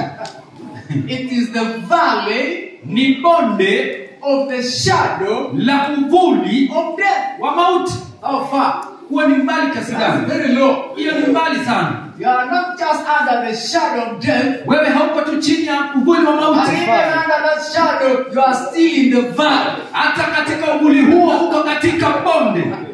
That's very deep. Hiyo lina kilindi kirefu sana. But still, even at that depth, Lakini bado katika kilindi hicho, God is able to still comfort you. Mungu bado anaweza kukubariki. What? Ni Verses 4. mstari wa 4, 23 of Psalm. Zaburi sura ya 23. Yeah. Naam. That's by saying yes. Inaanza kwa kusema naam. Say yes. Hebu sema naam.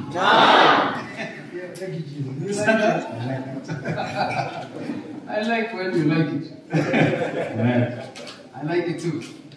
Though I walk through the valley of the shadow of death, Nijapopita kati ya bonde la uvuli wa mauti, I will fear no evil. sitaogopa mabaya. Because there is evil there. Maana kuna mabaya pale. For you are with me. Maana wewe upo pamoja nami. When the Holy Ghost is with you, Wakati Roho Mtakatifu yupo pamoja nami, God is with you. Mungu yupo pamoja nami, So the comforts will be there. basi faraja zitakuwepo. He said, thy rod and thy staff, they comfort me. Anasema gongo lako na fimbo lako vyanifariji. So you can still be comforted even at your worst state. Kwa hivyo unaweza farijika hata katika hali yako iliyo mbaya sana. Amen, amen. Amina, amina. Isn't this interesting? Je, hii si ya kupendeza?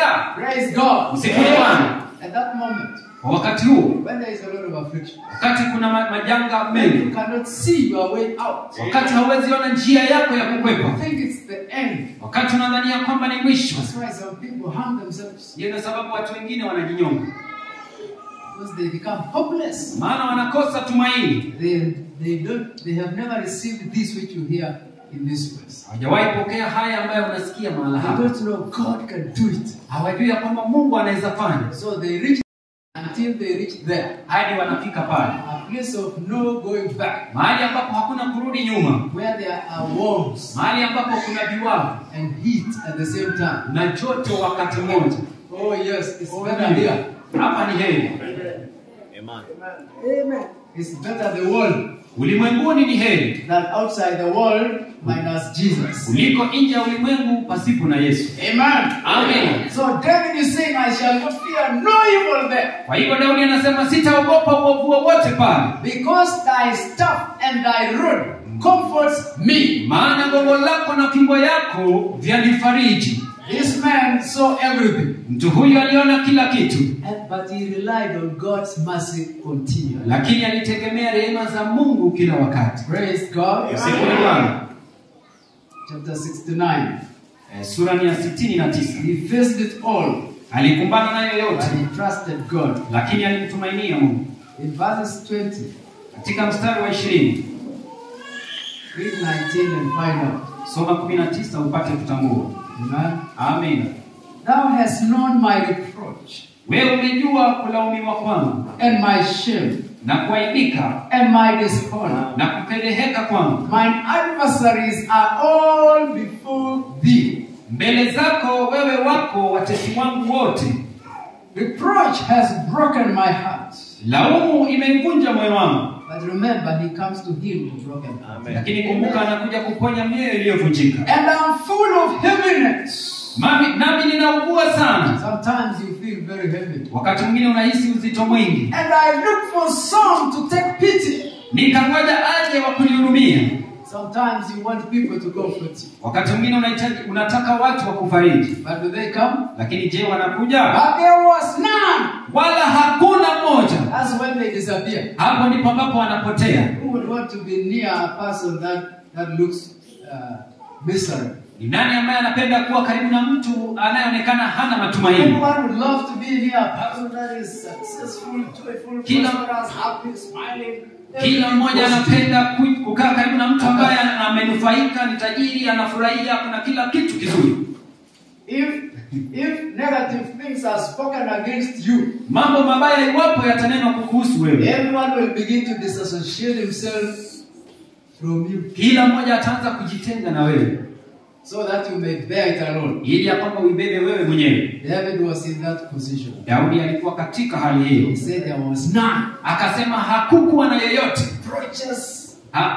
Because of reproaches and the shame and the evil speaking and the adversaries, God, he told God, you see, you know all of them. Kwa sababu ya aibu, majanga na watu waliomshitaki walijitenga, akamwambia Mungu, naona wote wako mbele yako. They are all before you. Unawajua wote wako mbele yako.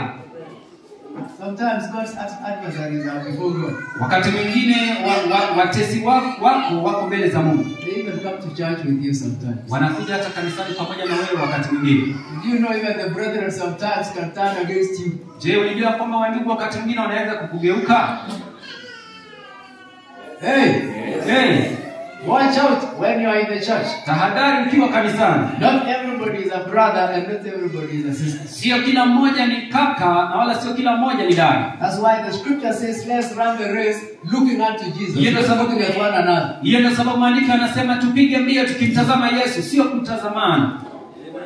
Amen. Amina. I know you like looking at others more than looking at Jesus. Najua mnapenda kuwatazama wengine kuliko kumtazama Yesu. You end up being an adversary. Wewe unaelekea kuwa watesi. You will be misused by the devil. Utatumiwa vibaya na shetani. Watch out whom you look at. Tahadhari yule ambaye unamtazama. Then he said, I looked for pity. Akasema nikatafuta huruma, But there was none. lakini hakukuwa na yeyote kutoka kwa yeyote. I looked for some to take pity on me. But there was none. Nikangoja aje wa kunihurumia, lakini hakuna yeyote. And for comforters. Na kunifariji, And I found none. wala sikuona mtu. Amen. Amina. These words, Jesus took them and spoke Maneno haya Yesu aliyachukua na kuyanena in the times of his sufferings. katika nyakati za mateso yake. And you know he suffered for us Na je, unajua kwamba aliteseka kwa ajili yetu so that we may live for him. ili tuweze kuishi kwa ajili yake. Amen. Amen. So when you face this circumstance, Kwa hivyo unapokumbana na hali kama hii, remember kumbuka our comforter mfariji wetu is the Lord himself. ni Bwana mwenyewe. That's why finally in Revelation, Hiyo ndio sababu hatimaye katika Ufunuo, in Revelation chapter 21, katika Ufunuo sura ya 21, amen, Amen, in verses 2, kuanzia mstari wa 2, praise God, msifuni Bwana. he saw the heavenly Jerusalem Nami aliona Yerusalemu mpya coming out of heaven ukishuka kutoka mbinguni from God, kwa Mungu, prepared as a bride. umewekwa tayari kama bibi harusi. And I heard a great voice out of heaven, Nikasikia sauti kubwa kutoka mbinguni, verse 3, mstari wa 3, saying, behold, the tabernacle of God is with men. ikisema, tazama maskani ya Mungu ni pamoja na And he wanadamu, will dwell with them. naye atafanya maskani And pamoja they nao, shall be his people. nao watakuwa watu wake, God himself shall be with them, naye Mungu mwenyewe atakuwa pamoja nao, be their God. na awe Mungu wao. Problem solved. Matatizo yametatuliwa, Time of vengeance come. wakati wa kisasi kimefika. Acceptable year of the Lord declare. Mwaka uliokubalika wa Bwana umetangazwa. Gospel of peace preach to you. Injili ya imani imetangazwa kwako. God's comforts are come. Faraja za Mungu zimekuja, God has come to be with his people. maana Mungu amekuja kukaa pamoja na watu wake. Isaiah said, Hiyo ndio sababu Isaya comfort alisema, you my people, wafariji watu wangu, because they are his people. maana hao ni watu wake. God shall dwell with them, Anasema Mungu atakaa and pamoja they nao, shall be his people. nao watakuwa watu wake. When you are his people, Wakati wale ni watu wake, this is what he does in verses 4. hii ndio kile ambacho anafanya katika mstari wa And 4. God shall wipe away Na Mungu all atafuta, tears from their eyes, naye Mungu atafuta kila chozi katika macho yao, and there shall be no more death, na wala hapata kuwa na mauti tena, neither sorrow, wala maombolezi, no crying, wala kilio, neither shall there be any more pain, wala maumivu hayatakuwapo tena, for the former things are passed away. kwa kuwa mambo ya kwanza yamekwisha kupita.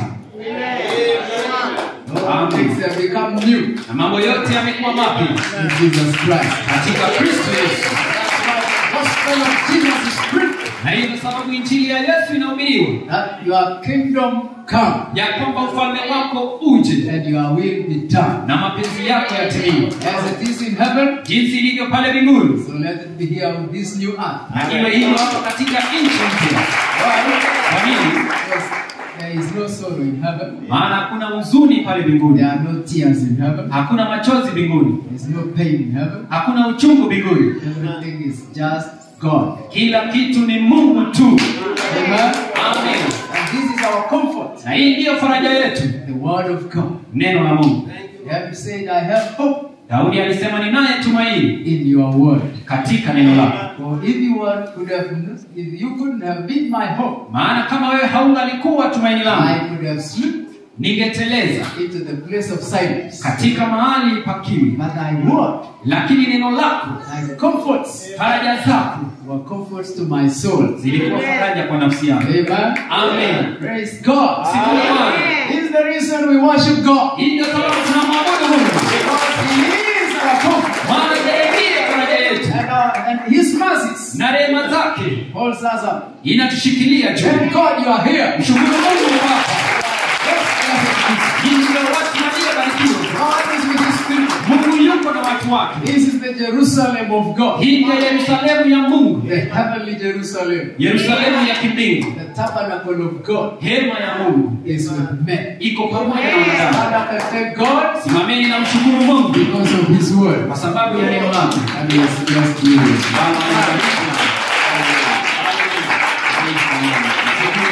Thank you, thank you, thank you, thank you, thank you, thank you.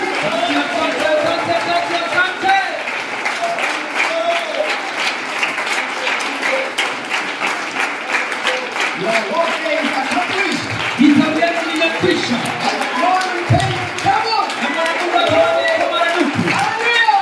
Hallelujah. God has comforted His people. Bwana Mungu amewafariji watu wake. Praise God. Sifu Bwana. Hallelujah. Hallelujah. That's why John said, prepare you the way for the Lord. Hiyo ndio sababu katika Yohana alisema andaeni njia za Bwana. Every valley shall be raised, Kila bonde litainuliwa and every hill and mountain shall be lowered. na kila mlima na kilima kitashushwa. In the same chapter.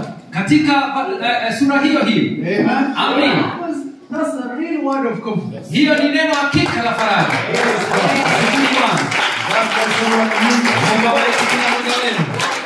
In Jesus Christ's name. Katika jina la Yesu Kristo. Amen.